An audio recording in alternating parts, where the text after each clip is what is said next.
Sebelum kita belajar, alangkah baiknya kita menyanyikan lagu nasional dulu. Contohnya lagu Garuda Pancasila. Pada hafal nggak? Hafal, ya. Oke, kita mulai menyanyikan lagu Garuda Pancasila. 1, 2, 3. Garuda Pancasila.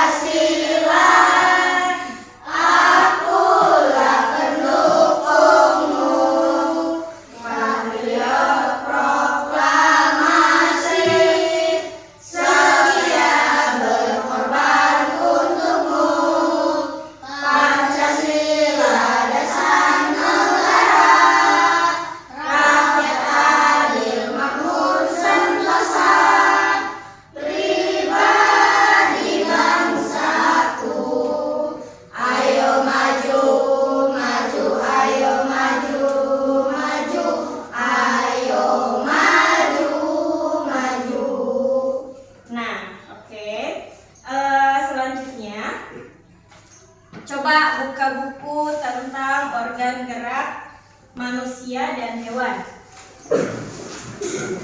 Coba lihat dulu tuh sampulnya. Apa yang ada di gambar sampul bukunya? Organ gerak kelinci dan manusia. Oke, ada organ gerak siput, ada organ gerak kelinci, ada kerangka manusia. Nah, judul bukunya apa? Tadi udah ibu sebutin. Organ gerak hewan dan manusia. Kira-kira menceritakan apa sih? Menceritakan tentang hewan. Oke, tentang organ geraknya pada hewan, organ geraknya manusia, ya. Terus, pernah nggak kalian baca-baca gitu ngelihat sampul kayak gini nih? Pernah di mana? Di perpustakaan. Nah, ya udah. Coba buka halaman 41. Nah, di situ ada gambar ya. Gambar apa? Ada gambar kelinci dan siput. Nah, kemarin kan udah belajar mengenai hewan Vertebrata dan hewan Avertebrata. Hewan Vertebrata itu hewan yang memiliki tulang belakang. Kalau hewan Avertebrata berarti hewan yang tidak memiliki tulang belakang. Contohnya apa nih? Ada 2 contoh, ada kelinci, ada siput. Kelinci termasuk Vertebrata. Kalau siput termasuk hewan Avertebrata. Nah, coba buka halaman 42. Di situ ada karakteristik kelinci dan siput. Boleh nggak yang ada yang nyebutin karakteristik kelinci dan siput? Gerakan lincah, berpindah tempat, berlari, berjalan, dan meloncat. Itu karakteristik kelinci.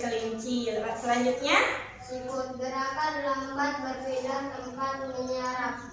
Oke, gerakannya lambat. Kalau siput itu gerakannya lambat. Terus berpindah tempat nggak? Berpindah, tapi gerakannya itu lambat. Kalau kelinci dapat berlari, berjalan, meloncat, karena kelinci gerakannya lincah. Oke, selanjutnya lihat nih, ada organ gerak pada siput. Nah, organ gerak pada siput itu, organ geraknya menggunakan kaki perut. Siput punya kaki nggak sih? Enggak ya, ada juga perut. Jadi karena siput itu hewan yang tidak memiliki tulang belakang, organ geraknya menggunakan kaki perut. Fungsinya itu untuk bergerak dan berpindah tempat. Nah, karena ini udah pas, ibu bikin 4 kelompok. Nah, suasana Sipa, Mila, Kaila sama Ayu, Rehan, Wendy sama Fahmi, dan Ilya Nah, di sini lihat nih di halaman 43 ada beberapa hewan apetebrata. Ada belalang, ada cacing, dan ada ubur-ubur. Kalian hanya mengisi nama organ gerak dan fungsinya saja ya. Oke, Ibu kasih waktu 5 menit untuk mengerjakan. Silahkan mengerjakan.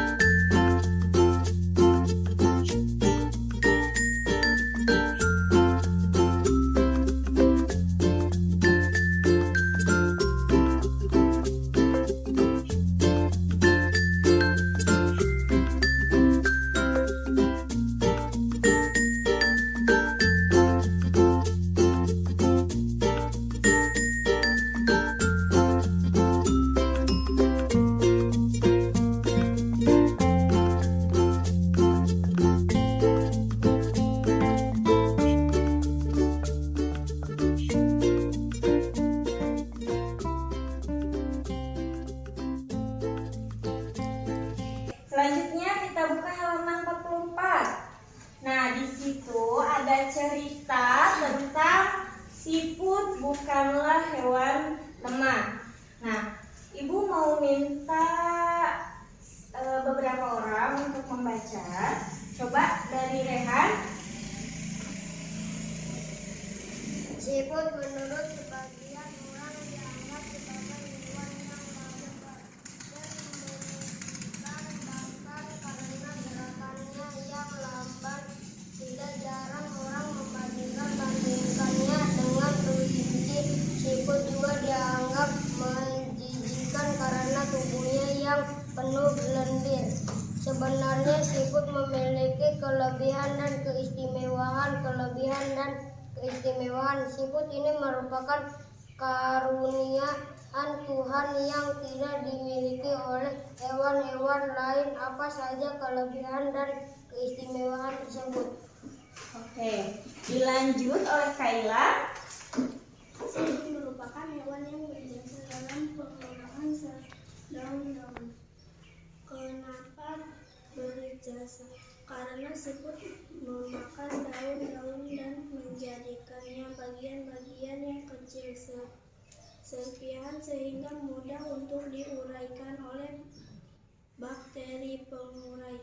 Jika benda-benda yang besar seperti daun berubah menjadi serpihan dan diuraikan akan bermanfaat bagi kelestarian lingkungan sekitar siput berada. Hasil penguraian yang diawali oleh siput itu akan berfungsi menjadi pupuk alami sehingga tanah pun menjadi subur. Siput adalah sang pengembara yang mandiri. Meskipun siput berjalan lambat, namun siput memiliki stamina yang sangat bagus. Daerah pengembaraan siput pun sangat luas. Pengembaraan siput dimulai sejak siput menetas. Setelah menetas, siput langsung mandiri. Siput tidak lagi terikat dan bergantung pada induknya. Oke, selanjutnya ke Syifa. Lanjutin. Siput memiliki pertahanan diri yang baik dalam beradaptasi dengan lingkungan dan mempertahankan diri dari serangan predator. Meskipun tubuhnya lunak, namun tubuh siput memiliki lendir. Lendir ini berfungsi sebagai minyak pelumas dan pelindung bagi tubuhnya ketika berjalan di permukaan.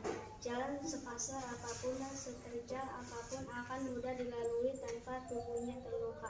Selain itu, siput juga dikaruniai Tuhan dengan cangkang. Cangkang ini berfungsi sebagai rumah yang memberikan kenyamanan dan keamanan bagi tubuhnya. Cangkang juga berfungsi sebagai tempat persembunyian ketika ia terancam oleh lingkungan atau predator. Meski terik, panas, ataupun hujan, siput tetap bisa hidup nyaman dan aman dengan cangkangnya. Predator pun akan kebingungan untuk memasang siput karena tubuhnya terlindung dibarengi oleh cangkang yang keras. Oke, dilanjutkan oleh Rido. Jadi siput bukanlah hewan yang lemah. Siput adalah hewan istimewa yang memiliki banyak kelebihan. Siput diciptakan Tuhan dengan kekurangan sekaligus dengan kelebihan begitu juga dengan manusia diciptakan Tuhan dengan kelebihan dari kekurangannya. Oleh karena itu kamu tidak boleh menyombongkan diri dengan kelebihan yang kamu miliki. Kamu juga jangan minder jika kamu kekurangan. Oke, nah pesan moral dari cerita siput bukan hewan yang lemah ini yaitu siput diciptakan oleh Tuhan dengan kekurangan sekaligus dengan kelebihan yang berbeda-beda. Nah begitu pula kita sebagai manusia ya, kita juga diciptakan oleh Tuhan dengan kelebihan dan kekurangan yang berbeda-beda. Nah, kalian tidak boleh menyombongkan diri dengan kelebihan kalian dan kalian juga tidak boleh minder dengan kekurangan kalian. Nah, selanjutnya coba dibuka halaman 46. Di sini ada tugas menentukan ide pokok dan kalimat pengembang. Kalian pernah belajar kan menentukan ide pokok dan kalimat pengembang? Oke, coba mengisi dulu. Di sini kan ada 6 paragraf nih. Kalian tentukan ide pokoknya dan kalian tentukan kalimat pengembangnya.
Jadi kesimpulan dari pembelajaran hari ini yaitu kelinci dan siput itu jenis hewan yang berbeda. Kelinci termasuk hewan vertebrata.